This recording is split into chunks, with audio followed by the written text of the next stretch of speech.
Hi everyone! Isang mapagpalang araw po sa ating lahat. Welcome po ulit dito sa Politika Artista PH mga kapatid. At ayun na nga, talakayin po natin, nakakalungkot na balita, tumigil na po ang INC sa kanilang rally ngayong araw po na ito at nagkaroon po ng pahayag ang tagapagsalita po ng Iglesia ni Cristo na si Ka Edwil Sabala patungkol po sa pagtigil at paghinto at pagtatapos po ng kanilang 3 araw na prayer peace rally na ginanap po nung unang araw sa EDSA at nung pangalawa po ay dito po sa May Liwasan, Bonifacio mga kapatid.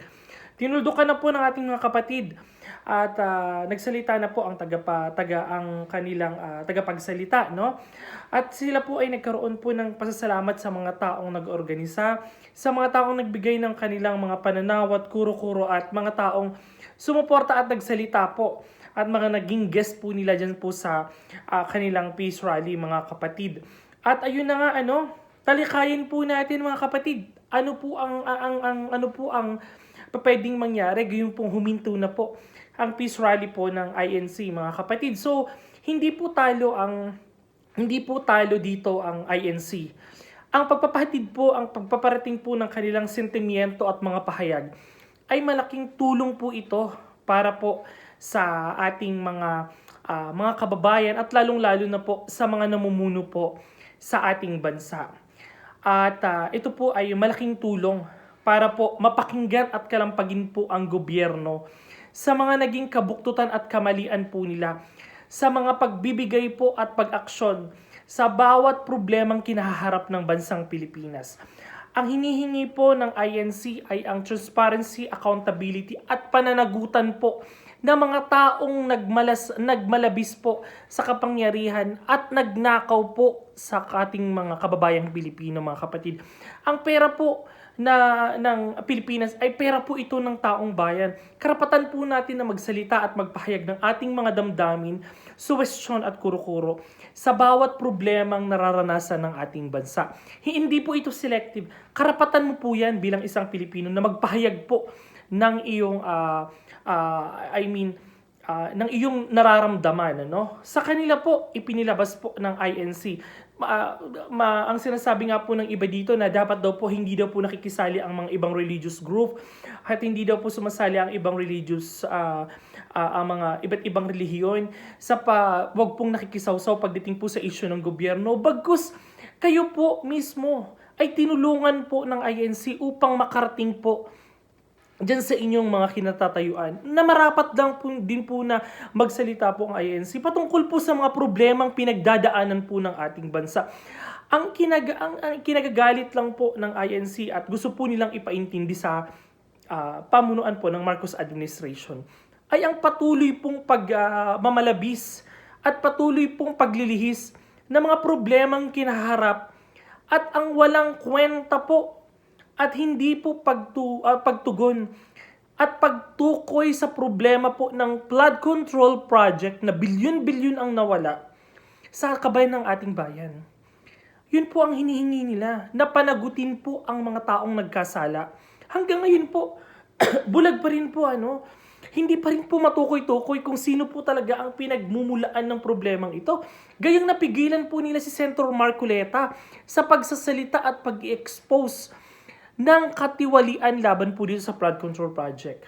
Na gusto po sanang matumbok ni Senator Marcoleta ang tunay na dahilan at kung saan po nagmumula ang problema na kinaharap po ng bansang Pilipinas, mga kapatid.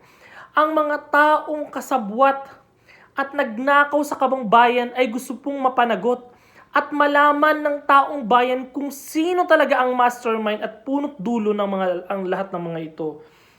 Si Saldico, si Martin Romualdez, or si Bongbong Marcos ba na siyang pumirma sa lahat ng problemang ito kung bakit nagkaroon tayo ng flood control project at mga programa ng gobyerno. Sila po ang nagsabwatan upang mapalusot po ang lahat ng problemang kinaharap ng bansa ngayon. Ang mga proyektong ito na pinagmalabisan ng mga taong niluklok ng taong bayan na ngayon ay parang libre sila sa pananagutan. Na ngayon ay parang wala silang kasalanan sa lahat ng nangyayari. Bakit po? Bakit po pilit na nililihis ng Marcos administration at pinagtatakpan nila na matukoy ang tunay na dahilan at kung ano ang pinagmumulan ng problemang ito. Mga kapatid, nakakapagod na po, no? Hindi po, tayo po ay wag po tayong mapagod, mga kapatid. Wag po tayong mapagod magbigay ng ating mga sentimiento, kuro-kuro at pahayag. No? Ang boses po natin ay nagsisilbing tagapagsalita tayo ng ating mga kapatid. Huwag tayong huminto, no? Huwag tayong magpatinag. Sa Marcos administration, no? Patuloy na nilulugmok ang Pilipinas, na patuloy na pinagtatakpan ang mga kurakot sa gobyerno. Mga kapatid, ang pagtigil po ng INC ay ano na po kaya ang susunod na mangyayari sa mga darating na panahon?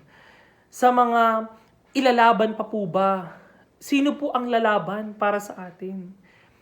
Gayong pinipigilan ng ibang tao na kapag ka-INC ang nagsasalita is parang hindi po pwede.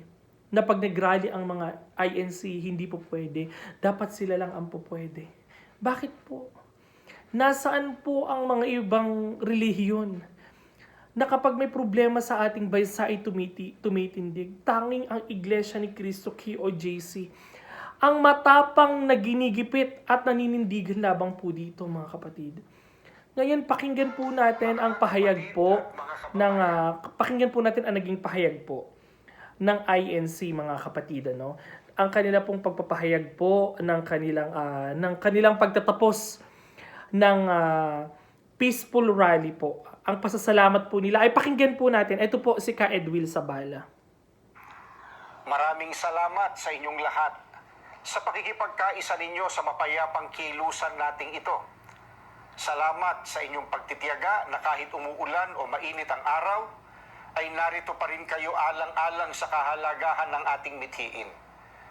Pinasasalamatan din natin ang mga naging panauhing tagapagsalita, ang mga pulis na nagbigay seguridad, at ang mga opisyal na nagbigay pahintulot sa atin na makapagtipon dito. Higit sa lahat, nagpapasalamat tayo sa Diyos at umaasang kung ano ang kanyang kalooban ay siyang makapangyayari. Naniniwala tayo na naiparating nating malinaw sa mga kinauukulan ng ating mensahe. Loobin nawa ng Diyos na maghari ang tunay na katarungan sa ating minamahal na bansa at huwag nawang magtagumpay ang sino mang bumabaluktot sa batas para lamang sa kanilang makasariling kapakanan kahit na ikapariwara ng ating bansa. Dito natin tinatapos sa ating peaceful rally. Ayun, tinuldo ka na po paano nila. mapayapa, maingat at maayos tayong naglakbay papunta rito, nawa ay gayon din sa ating pag-uwi. Maraming salamat po. Napakinggan po natin ang kanilang pasasalamat, no. Napakamaganda po ng naging pahayag ng INC. Kung papaano po nila itinapos at kung papaano po sila nanindigan laban dito na ang kailangan ang korupsyon na nangyayari sa ating bansa ay papanagutin. Ngayon, natapos na po. Ano na po ang susunod? At yun nga po, si Remulla ay nagsalita din po.